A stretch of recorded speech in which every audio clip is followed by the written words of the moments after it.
তাৰ নিজৰ সুৰ আৰু নিজৰ কথা আছিলে he was a very romantic person কথা কোলা বহু আজি দিন বেৰোলা হয়তো তুমি কৰবা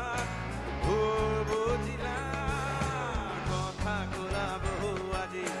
দিন বেৰোলা হয়তো তুমি কৰবা ভুল বুজিলা খালি আজি এটা বিহুসুৰীয়া গীত গাব লৈছোঁ দেউতাৰ গীত হয়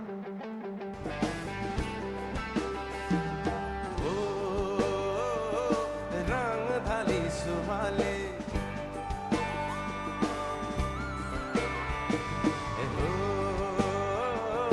रंग धारी सुहाले हाहित बेका तो दुखन की खानी